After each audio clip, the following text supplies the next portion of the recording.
Ugh. Oh. Hello everyone, long time no see. I'm High Treason. And, yeah, well, I don't know what I'm going to do right now, actually. I hate not being able to sleep. I wonder if I could do something about this. I could kill two birds with one stone. I haven't done a review in ages. And I heard that playing survival horror games helps you to go to sleep. I'm sure this is correct. So, yeah, well, let's play one.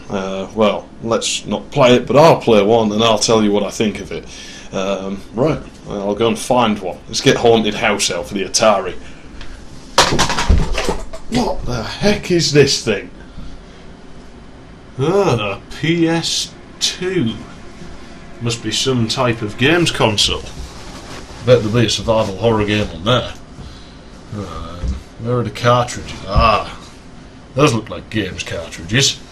PlayStation 2, what are we... Oh no, no, that's just not. Definitely not. This is FPS on a console. Are you insane? That's never going to work. Oh no. No, surely that can't have caught on. There's no way.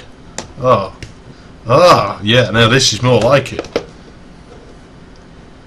It appears the cover art is from a cutscene in the game. I think there's some minor edits to it. It's good cover art. I don't mind the packaging. I don't know where the game would be. Let's have a look.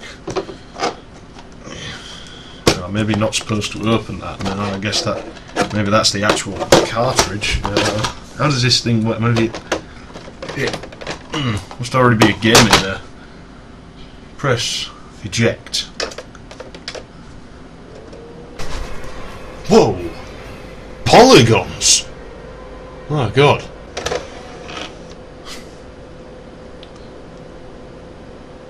Yeah, in reality I do know how to operate this thing. All the games are on shiny disk. So let's put this thing in and start it up and see about our thoughts. One thing I should probably add is I've lost my manual, but it is a colour manual. It's a nice manual to read. You know, that's pretty rare these days that you get a decent manual. So let's fire this thing up and get started. As you can imagine, the game starts up, and after you select the screen mode, this is probably only applicable to the PAL version. Selecting the 60Hz test results in a screaming sound when it's done. The game will play a cutscene at you. The cutscene is one of several that are pre-rendered for the game, and the CGI is highly impressive for 2003. Maybe these guys should have made a movie. Ah, if only that had been like this cutscene. Yeah, that's right, this team made Resident Evil. The game, not the movie.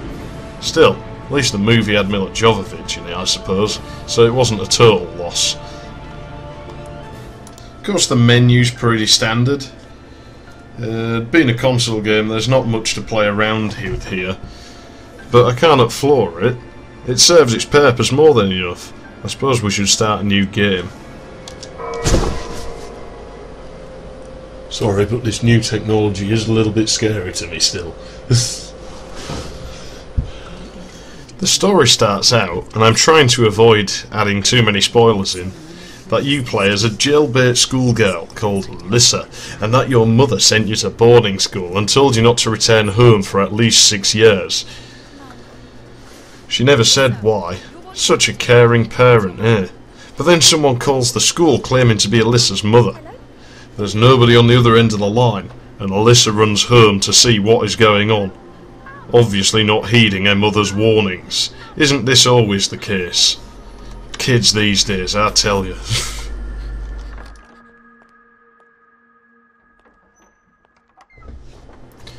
Upon arriving home, Alyssa encounters the Dark Man, or the Dark Gentleman, and he says Alyssa's mother won't be coming back.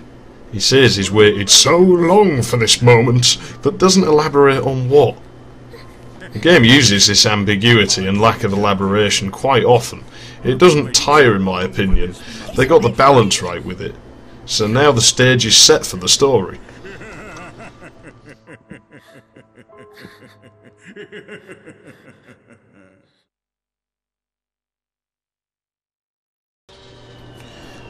As I said, I do not wish to elaborate on the story too much, and anyone that's played a survival horror game will probably be familiar with the formula that is used here.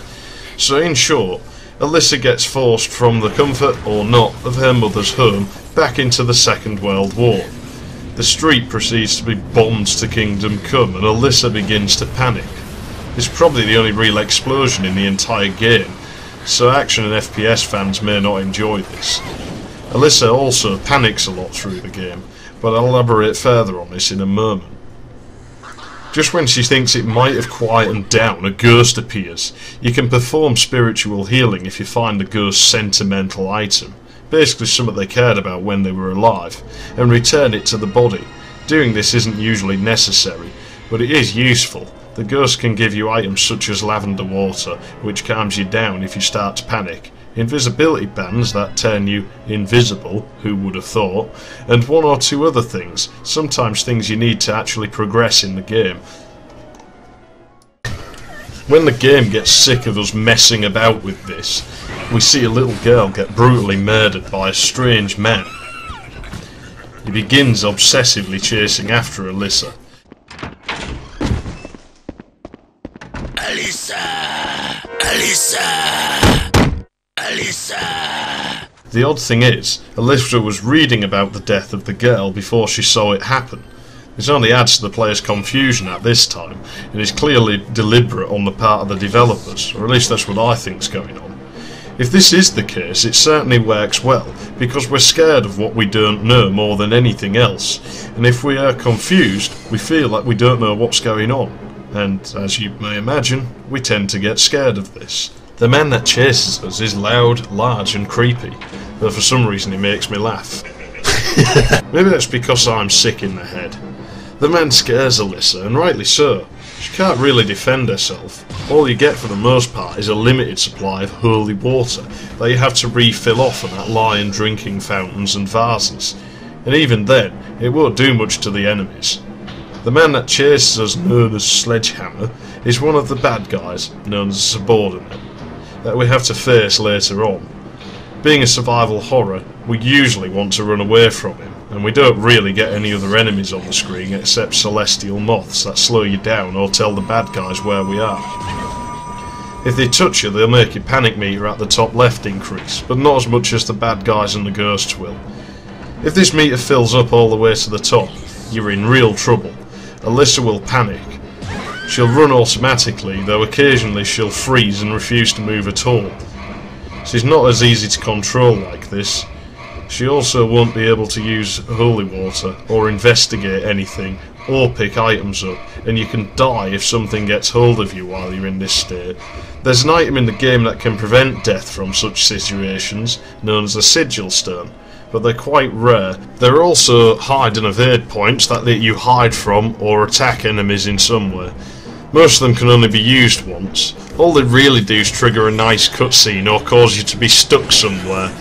I rarely find a use for the hide points, as the subordinates might find you, and the panic meter goes up when they're nearby anyway. It does add to the horror element, I suppose, as it makes my heart race when they're stood right outside where I am sniffing around. The evade points are a little more useful. Among all the characters in this game is Dennis. He's not vastly useful outside of the cutscenes, but I guess that means he's vital to the story. He also seems to fancy Alyssa almost as much as Sledgehammer.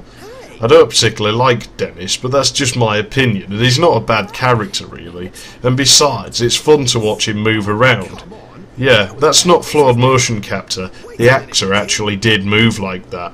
And before you start thinking I've forgotten something, due to the final boss being a large part of the story and the game being quite story driven, I won't show you that, but I can assure you it's quite satisfying and it's challenging too. There are other subordinates, however, aside from Sledgehammer, who seems to like Alyssa too much, such as Kuroda, who scares me.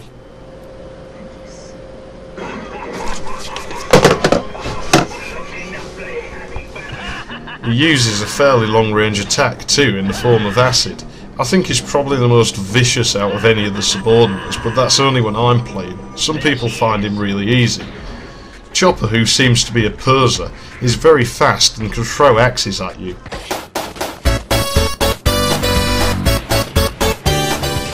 He seems to like himself too much, and the Scissor Twins, who seem to like each other a bit too much, and have a fascination with scissors. They remind me of a circus act for some reason. Fans of the Clock Tower games will be familiar with scissor-wielding foes. It may be worth noting that some of these characters are actually based on real murderers. The subordinates are not technically alive, they're controlled by something called an entity. You'll learn all about this if you actually play the game. It's probably why they're quite difficult to harm, I suppose. Some of their attacks are unavoidable, even if you know they are coming, and they will probably make you jump the first time you play. There are several boss fights. Basically, you have to fight the subordinate that chased you around in that part of the game, and it's one of the only times you get a weapon. But it's a bow and arrow. These are magic arrows though, and you can even get special ones that repel or bind the enemy. Aiming is usually automatic and the controls work well, but if you don't know what you're doing, the bosses can be quite vicious towards you and sometimes even pull off moves I haven't seen them do before. There are many locations in this game, most of them relatively large to someone like me that's used to FPS games and such. There's no linearity here. There's 1940s London, a town in the 1960s, and several other places. They're filled with interactivity and items. Sometimes there are things you can knock over that make the subordinates come out. As for items, I keep thinking I've found everything in the game, and then I notice something new. One small disappointment that can be said for the game is that very little seems to be randomised, which can hurt the replay value a little bit, but it's not vastly noticeable in a game at this scale. You may notice when playing that you haven't seen a loading screen. The game seems to be capable of loading an awful lot into the PlayStation 2's 32MB memory at any given time, which is impressive, especially given that the whole game seems to run at one of the higher resolutions that the PS2 has to offer. The environments are well detailed and the atmospheres are well defined. It appears the game loads the environments during the cutscenes, which is a neat trick, and you should probably not skip the cutscenes anyway, as they are great to watch and are often important to the story. Upon beating the game, you get to play a clear mode, which ramps the difficulty up in several ways. Things seem a little more random now, and the enemies have new weapons as well as being faster and stronger. You also get a key to Alyssa's wardrobe, so that you can select different outfits. I'd probably comment on these if I was still 15, especially that one, but as I'm not anymore, all I can really say is some of them probably, yeah. Anyway, some of the cutscenes will still use the original outfit if you've selected a different one. I don't think this matters too much, given that you've already beaten the game once. You also get a theatre option in the menu where you can watch cutscenes and look at concept art, all presented by Alyssa, of course. This was one of the first games that I remember playing that had motion capture. I feel they pulled it off well. As you can see, there's behind the scenes filmings of the motion capture, and it carries over to the game incredibly well. Movements seem very realistic. In fact, in the Japanese version they even had really good lip sync, I think. All in all, this game is different to any other that I've ever played. For me, there's something special that brings me back to it. If you're a fan of survival horror games, it's probably worth checking out. I doubt I have to say anything to Clock Tower fans, they've probably already played it. If not, then you should give it a try. The only problem is that the franchise was never really that well known, at least not outside of Japan, so finding it may not be easy. It probably won't cost much more than £5 to £10 though, and it's well worth it. On that note, it seems to me that the developers put more effort into this game than they did with some of the Resident Evil games of this era. Not that I dislike Resident Evil or anything. I can't pretend to be a big fan of it, but I don't dislike it. I see them as third-person shooter games with survival horror elements, but this is a tangent, so I'll get out of it and back on the subject. You know, it just seems odd. It's almost as if they spent a fortune on a game that not many people were ever going to play. These are just my ramblings, I suppose, and I could be wrong, but everything just seems quite well polished with this game. Now, the final score. This is judged on the following criteria, which get marks out of 20 for each: graphics, sound, atmosphere, story and design, and controls and gameplay. The graphics I don't believe could have been better in 2003 with a game of this scale and such a level of detail, so I'm going to have to score that at 20. Sound is also scoring reasonably high, despite it sometimes seeming as though some sample rates are low or sounds loop too often. If you play with headphones on, this can get a bit more noticeable. The long silences and over loud noises that contrast the silences swing the vote back though. The soundtrack's also quite epic, and it's apparent a lot of thought went into it, so I'm going to score this at 18. Atmosphere is very well defined, and for a 15 rated game, some of the scenes get away with quite a lot. The cutscenes also play a big part, and the lack of the loading screens keep the game flowing completely unbroken. Sorry, but I think it's pretty much perfect here in its own right, so I score this at 20. Story and design is also of a high standard. I award this 18 points, and it only loses out for that hiccup with the outfits and some slight weakness making the game too easy. I do feel it does tell you a bit too much on occasion. I suspect, however, in respect to the cutscenes, the developers knew about that. They probably knew about everything else as well, but the cutscenes especially it aren't a problem really. They were probably running out of disk space, I would expect. Controls and gameplay work incredibly well.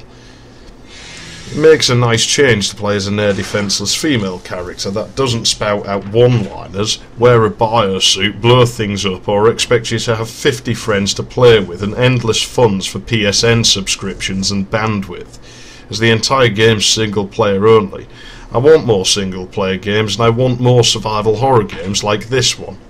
Again, I'm sorry for being so positive, because I know people love negativity, but I award it 19 points here. So that's 20 out of 20 for graphics, 18 out of 20 for sound, 20 out of 20 for atmosphere, 18 out of 20 for story and design, 19 out of 20 for controls and gameplay. This means that this game's total score is 95 out of 100 points. This is probably as damn near close to perfect as pretty much any game could hope to get. As far as the survival horror genre goes, there's only one game I could think of that I'd even consider scoring higher than this. So this is to the dev team. Give yourselves a pat on the back and thanks for making such an awesome game. If only they'd make a fourth one. Yeah, but that's never going to happen for real. To sum it up, this game's definitely worth playing. It's not as hardcore and difficult as some survival horror games. Also, the puzzles and such are very simple in comparison, and the game tends to hand you the instructions on a plate if you have any degree of intelligence. But everything here does what it was intended to do, and it all works very well. I'm High Treason. Thank you for watching. If you have something to say or any questions, don't be afraid to leave a comment, and certainly don't be scared of hitting the like button.